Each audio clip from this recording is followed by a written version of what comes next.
Bonjour, je vous retrouve aujourd'hui pour la présentation de ce détecteur de fumée Jalo Helsinki.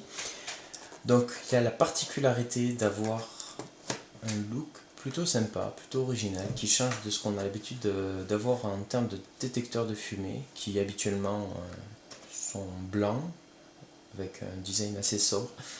Celui-ci se décline en différents coloris, et j'ai entre les mains une version couleur grise. Voilà, alors en fait ce revêtement il est assez fin. On a un gris brillant et ça cache derrière l'emplacement pour le haut-parleur. Et au milieu, il y a un bouton de test. Donc on ne le voit pas bien puisqu'il y a le revêtement par-dessus. Mais lorsqu'on veut tester le détecteur de fumée, en fait, il faut appuyer au centre de celui-ci. Et il va se mettre en marche après un appui continu de plusieurs secondes. Donc le détecteur, il est livré avec un lot de piles.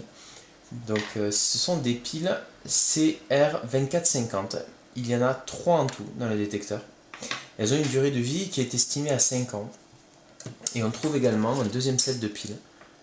Donc c'est pas mal d'y avoir pensé. Ça double donc l'autonomie, la durée de vie de ce détecteur de fumée. On trouve également dans l'emballage des notices traduites dans différentes langues. Donc on a de l'allemand, on a de l'anglais, on a également du français. Alors il faut déplier la notice complètement pour pouvoir accéder à la traduction française. Voilà, elle est ici. Donc une traduction française qui est de bonne qualité. On comprend facilement comment installer le produit, à quel endroit le positionner dans la maison. On a un petit schéma ici qui indique les emplacements obligatoires. On constate donc qu'il faut positionner en priorité les détecteurs de fumée au plafond dans les halls ou à la cave, et les installations dans les chambres, les salons ou la cuisine sont des emplacements recommandés mais qui sont optionnels par rapport à des situations, des couloirs ou des points de passage. Voilà. Donc le détecteur, quand il est livré, on a une petite languette en plastique qui va éviter que les piles ne se déchargent. Donc elle est positionnée comme cela au fond. On la retire et après on peut tout de suite le tester. On a un jeu de chevilles qui sont fournies avec des vis pour une fixation durable au niveau du plafond, ou alors on peut opter pour un deuxième type de fixation avec un revêtement double face qui, si la surface n'est pas plane, aura bien du mal à tenir. Voilà, il faut vraiment utiliser ce type de revêtement là si la configuration des murs de la maison le permettent, sans oublier au préalable de bien nettoyer le revêtement avec de l'alcool à 90 enfin de l'alcool à brûler, pour éviter que des impuretés ou des saletés viennent se déposer sur le double face et qu'il ne se décroche prématurément. Voilà. Bon, moi je recommande toujours d'utiliser ses propres chevilles achetées en magasin de bricolage, parce que celles qui sont généralement fournies sont de moins bonne qualité. Et donc pour assurer une tenue dans le temps, eh bien mieux vaut avoir ses propres chevilles. Après, rien de bien compliqué, on fait un premier trou pour pouvoir insérer les chevilles. Donc en faisant attention à bien positionner par rapport au point indiqué. Donc avant de percer, on va marquer les repères au stylo, au crayon, en faisant des petites croix. Après on perce au bon diamètre, on rentre les chevilles. Vaut mieux commencer à percer à un diamètre plus petit, parce que si on perce trop grand, ben les chevilles vont s'enfoncer carrément dans le trou et après c'est fichu, il va falloir changer de cheville, il va falloir tout changer.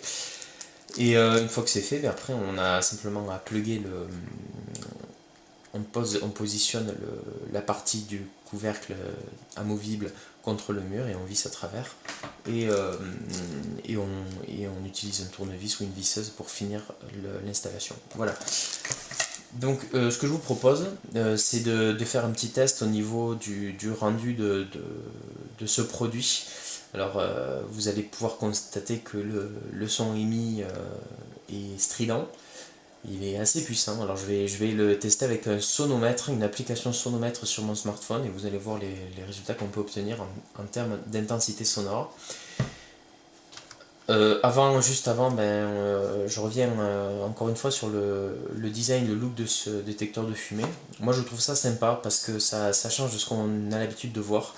Et le fait qu'il soit proposé dans différentes déclinaisons, ça va permettre d'installer un détecteur de fumée qui s'intègre mieux à son intérieur. Voilà, on essaie d'allier l'utile à l'agréable, et je pense qu'au niveau du look, c'est pas mal. Voilà. Après, par contre, va falloir faire très attention au revêtement, qui est à mon sens assez fragile. Voilà, éviter de trop l'étirer ou quoi, parce qu'il peut se déchirer facilement. Alors on y va tout de suite pour un test, donc j'insère les piles. La deuxième et la troisième. Ensuite, il n'y a plus qu'à retourner le produit. Et donc, je vais me mettre un casque sur les oreilles pour éviter de devenir sourd. Et donc là, j'ai mon application sonomètre que vous pouvez voir là, que j'ai lancée sur mon téléphone. Je vais simplement faire un petit zoom. Et je vais maintenir appuyé le bouton et vous allez voir un peu ce qu'on arrive à obtenir en termes d'intensité sonore. C'est parti. Alors s'il faut juste que je sois bien positionné, il est là le bouton test. J'y vais. Et tant qu'on maintient appuyé, le test poursuit. Voilà, donc je relâche. On est arrivé à une pointe à 85 dB.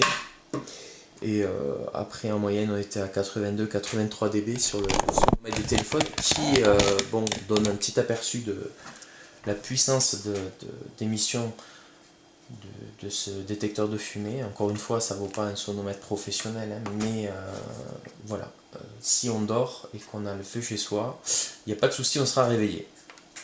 J'espère que cette vidéo vous a intéressé, et puis je vous retrouve prochainement pour un autre test. A bientôt.